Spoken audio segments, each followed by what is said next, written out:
مریض ہمارے پاس شفٹ ہوا کہ یہ مختلف ہسپتالوں سے ہوتا ہوا ہمارے ہاسپٹل آیا. بالکل سوکھ کے وہ کانٹا ہوا تھا. 55-60 سال کا وہ آدمی تھا, بہت ہی پتلا دبلا, اور ہماری زبان میں یوزلی ہم کہتے ہیں بون اینڈ سکن, پانی کی شدید کمی اور برا حال. عمر اس کی 55-60 سال تھی. جو اس کے ساتھ ایک ہی لڑکی تھی وہ 20-25 سال کی تھی, اور وہ اپنے آپ کو اس کی بیوی بتاتی تھی. میرے جونیئر ڈاکٹرز نے مجھے راؤنڈ کرایا تو انہوں نے کہا جی کہ یہ فلاں وارڈ سے شفٹ ہوا ہے, اس کو 4 مہینے سے شدید دست لگے ہوئے ہیں, یہ کچھ بھی کھاتا ہے تو اس کو ڈائریا لگ جاتا ہے, اور اس کے سارے ٹیسٹ ہو گئے ہیں, گیسٹروسکوپیاں, انڈوسکوپیاں, بایوپسی, ہر چیز, اس سے کچھ نہیں آ رہا, تشخیص نہیں ہے. لیکن اب اس کی حالت اتنی بگڑ گئی ہے کہ یہ آئی سی یو میں شفٹ ہو گیا ہے, وینٹیلیشن کے لیے ہوا ہے, اور اس کو کوئی دوائی کام نہیں کر رہی ہے. بلکہ میرے ایک جونیئر نے مجھے کہا کہ جس وارڈ سے شفٹ ہوا ہے وہاں کی سینئر ڈاکٹر ایک ہیں, انہوں نے تنزن کہا ہے کہ ڈاکٹر صاحب نے کہا ہے صورت رحمان سنانا, تو نہ تو ٹیسٹوں میں کچھ آ رہا ہے اور نہ کچھ آ رہا ہے. 4 ماہ سے ایسے ہے. جو ہسٹری ہوتی ہے, ہم جو ڈاکٹرز کامن چیزیں ہوتی ہیں وہ سارے پوچھتے ہیں. بچوں نے مجھے بتایا, جونیئر ڈاکٹرز نے, کہ نہ شوگر ہے, نہ یہ نہیں, وہ نہیں, فلانی. میں نے کہا کہ اس کا ایڈز کا ٹیسٹ کرا لیں. بچوں نے کہا کہ جی پچھلے سال اس کا ایڈز کا ٹیسٹ میو ہاسپٹل میں ہوا تھا, تب بھی اس کو اسی طرح ڈائریا لگا تھا, اور وہ نیگیٹو ہے, اور لیکن پچھلے سال پھر یہ ڈائریا ٹھیک ہو گیا تھا 2-3-4 ماہ کے بعد, پھر یہ بہت بہتر حالت میں ہو گیا تھا, لیکن اب پھر اس کو 4 ماہ سے یہ ہے, اور اب اس کی یہ حالت ہو گئی. اب یہ بے ہوش تھا, وہ خیر وینٹیلیٹر پہ چلا گیا, لیکن میں نے پھر بھی اس کا ایڈز کا ٹیسٹ بھیج دیا کہ بھیجو اس کی کا.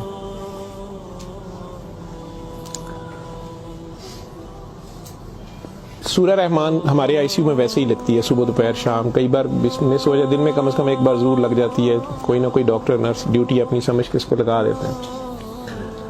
وہ بھی لگ رہی تھی, سارے پیشنٹس تھے. جہاں تک جتنی میری یادداشت ساتھ دیتی ہے کہ تیسرا دن تھا تو میری جونیئر ڈاکٹر کا مجھے فون آیا, بڑا پینکی.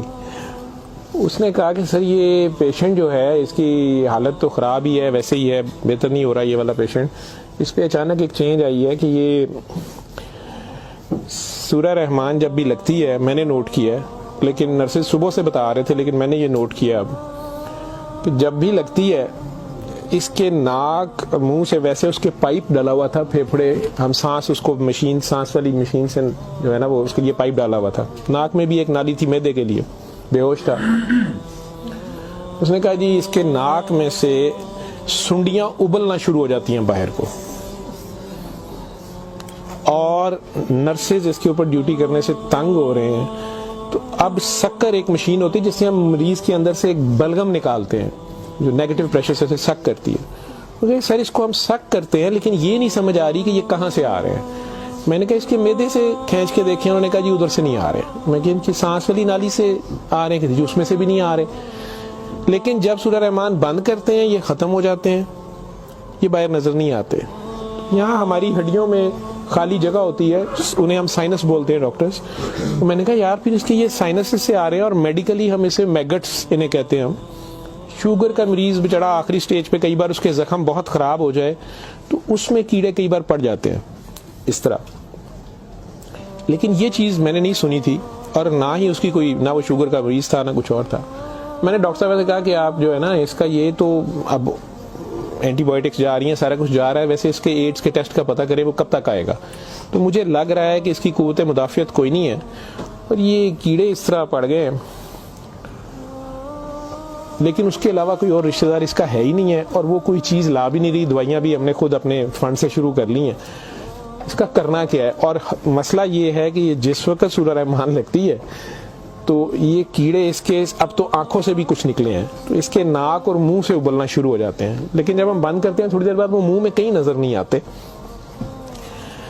تو ہمارا یہ خیال تھا کہ سورہ رحمان بند کر دیتے ہیں. اس کی بیوی نے بھی کہا کہ یہ تم لوگ پھر بند کرو, پتہ نہیں کیا تم لوگ لگاتے ہو.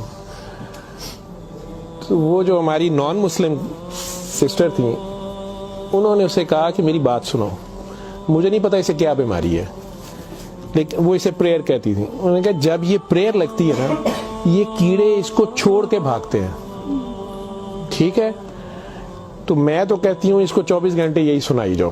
جب میں نے یہ باتیں سنی تو خیر میں نے کہا کہ اس کی بیوی کو کہو کہ وہ رپورٹ کا یا ہمیں رسید دے دیں, ہم خود اپنے طور پہ پتہ کر لیتے ہیں. تو میرے راؤنڈ کرنے کے بعد وہ بندی خود ہی آ گئی میرے پاس. مجھے نہیں پتا تھا کہ وہی سسٹر نے اس کی بٹھا کے کہیں کاؤنسلنگ کی تھی. اسے انہوں نے کہا کہ اس کو ہمیں شک ہے کہ ایڈز نہ ہو, کہ اس کی قوت مدافعت نہیں ہے, اس طرح کیڑے اس کو پڑ گئے, کچھ ہو گیا, شاید کمزوری سے ہو گیا, بیماری کی کمی سے ہو گیا. تو یہ اس کا ہم پتہ کرنا چاہ رہے ہیں. ادروائز تو جو دوائیاں ہیں وہ وہی رہنی ہے. کچھ طرح کی اس نے بات کی, کہتی کہ وہ ڈر گئی ہے تھوڑی سی, اور وہ کہتی میں نے بڑے ڈاکٹر صاحب سے کوئی بات کرنی ہے. بہرحال اب مجھے جتنا یاد ہے میں 1 سال بڑی سوچا ہے اس کے اوپر کہ میں اس کو بیان کروں یا نہ کروں لوگوں کے سامنے.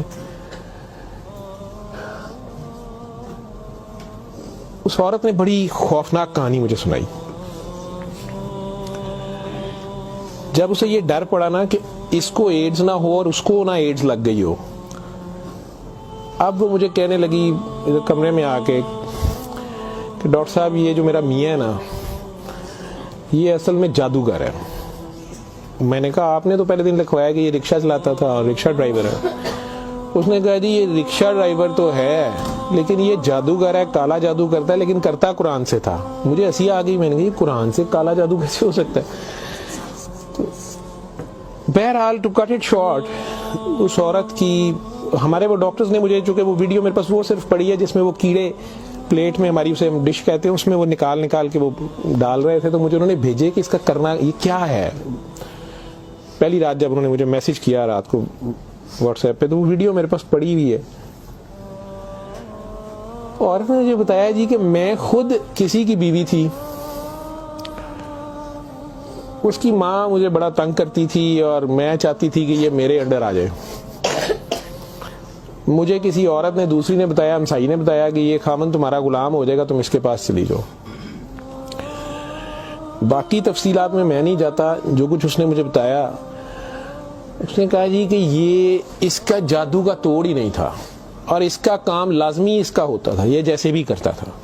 طریقہ کار اس نے کیا کہا جی, اس نے کمرے میں اندر ایک گاؤ تکیہ رکھا ہوتا تھا, اس کے اوپر اس نے وہ جس طرح اسمائلی ہوتا ہے, جو مجھے سمجھ آئی کہ اس نے کوئی بت سا بنایا ہوا تھا, اس کمرے یہ بٹھاتا تھا اور وہ لوگوں کو پہلے تو قرآن شریف بھی پتہ نہیں پڑھنے وہ کہتا تھا, کچھ کرتا تھا, پھر ان کی بات سنتا تھا, سارا کرا کے جو مجھے اس کا طریقہ واردات سمجھ آیا یا جو بھی تھا.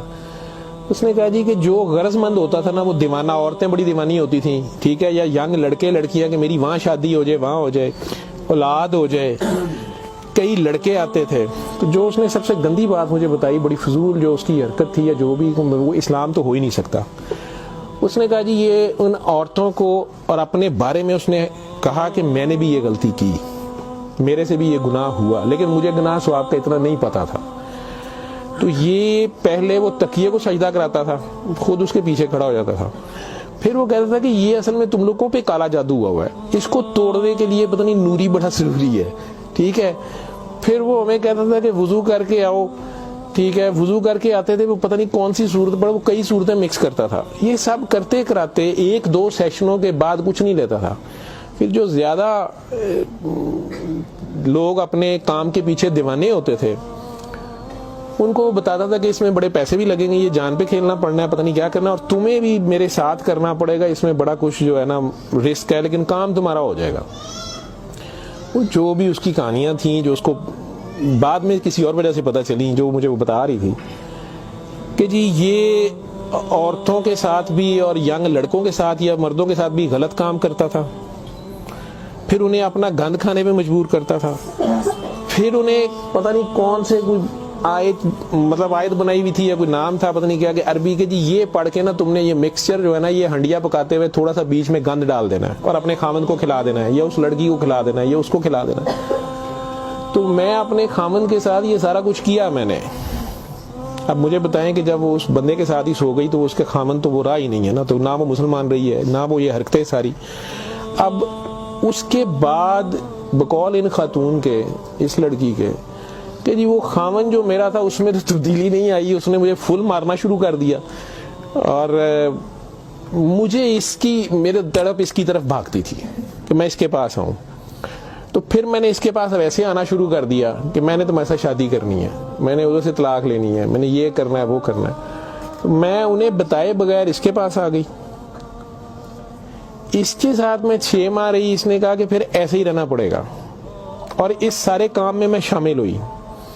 تو اس نے ویسے مجھے کہا کہ نکاح ہو گیا ہمارا, قرآن شریف پہ اس نے نکاح کیا. اس نے کہا ہم دونوں کی رضامندی نکاح ہے, وہ پیچھے سے طلاق لے کے نہیں آئی. ٹھیک ہے. اس کے بعد اس کو یہ ڈائریا لگ گیا. ڈائریا لگنے کے بعد یہ کہتی ہے کہ جی میو اسپتال میں جب ہم تھے 4 مہینے ہمیں ہو گئے, اور برا حال تھا اس کا پچھلے سال. تو یہ ایک دن مجھے کہنے لگا کہ میں کہتا ہوں کہ میں اللہ سے توبہ کر لوں, اللہ میری جان بخشی کر دے, تو میں توبہ کروں, اور میں نہ اب رکشہ ہی چلا کے اس میں جتنی روٹی روزی ہوگی تو میرے ساتھ گزارا کر لے گی, اور تو بھی واپس چلی جا اپنے خامن کے پاس. ٹھیک. اور ادھر سے جا کے طلاق لے نہ لے, اور یہ نکاح نہیں ہے. اور جو بھی اس نے کہا کہ جی ہم نے توبہ کر لی بقول اس کے جو اس کی سمجھ تھی. یہ کہتی ہے جی میں واپس گئی, میرے خامن نے پھر مجھے مارا. اس نے کہا میں تمہیں طلاق دے چکا ہوں, تم میری طرف سے فارغ ہو, تم کہاں سے آئی ہو, یہ آئی ہو, اتنی دیر بعد آئی ہو, جو بھی آئی ہو. خیر میں پھر واپس اس کے پاس آئی. یہ کہتی ہے کہ جی وہ میں کوئی 48 گھنٹے بعد شاید 2 دن بعد واپس آئی ہے. دیکھو میو ہسپتال تھی, ڈاکٹر بڑے حیران سن, پیٹ سے ٹھیک ہو گیا سی. انہوں نے کیا دوائی فلانی مافک آ گئی ہے, فلانی مافک آ گئی ہے. تو یہ اپنے پیروں پہ کھڑا ہو گیا. اگلے کوئی 10-12 دنوں میں انہوں نے چھٹی دے دی. پھر یہ مجھے مسجد ایک میں لے کے گیا, وہاں ہم نے نکاح کیا. ٹھیک ہے. نکاح کیا, یہ رکشہ چلانا شروع ہو گیا. تو ڈاکٹر صاحب 6 مہینے انہیں بڑی محنت کی تھی, رکشہ بھی چلایا, میں بھی کدے سکی گلی کھاندے سا چنگا پلس. پر ڈاکٹر صاحب دنیا بڑی ظالم ہے, دی شہرت سی دنیا پیچھے پیندی سی, کہنا سی میں کام چھڑ چھڑیا ہے. ڈاکٹر صاحب ہوں پھر ایک بچی آئی تو بڑی سونی سی, وہ بڑی روندی سی, وہ پتہ نہیں کی مسئلہ سی. ڈاکٹر صاحب نے وہ پھر وہی کام شروع کر لیا. انہیں پھر وہی کام شروع کیتا ہے. میں انہوں پہلے کہندی رہی ہوں, لیکن ڈاکٹر صاحب یہ پیسے بڑے آندے سن. وہ دے بعد ہون 4 مہینے تو یہ اس کی یہ حالت ہے, اور اب یہ بے ہوش ہے. اب میں اللہ سے توبہ کرنا چاہتی ہوں, اللہ مجھے معاف کر دے, مجھے تو سمجھ نہیں تھی, تو مجھے معافی لے دیں. اور اس کا اب کیا بنے گا اور کیا نہیں بنے گا. میں نے یہ کافی بیچ میں سے سینسر کر کے آپ لوگوں کو ساری بات سنائی ہے. اور مجھے کہتی ہے جو کیڑے اس کے اندر سے نکلتے ہیں یہ کیوں آ رہے ہیں, یہ کہاں سے آ رہے ہیں. میں کہ بی بی یہ میں نے اسے سائنسز وغیرہ سمجھایا. میں کہ یہ اس کے بہت زیادہ خون کی کمی ہے, اس کے اندر جراثیم پڑ گئے ہیں, جو بھی. میں ڈاکٹری تو میں اسے اور کیا میں اسے کہتا.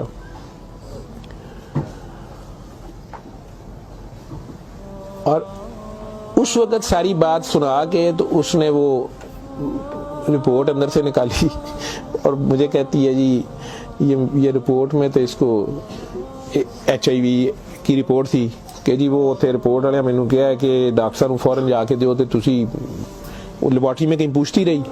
تو انہوں نے کہا جی تسی اتھوں جا کے پوچھو. تے میں دسیا میرے خامن دی, مینوں دسو, نے کہا تسی اپنی بھی کراؤ.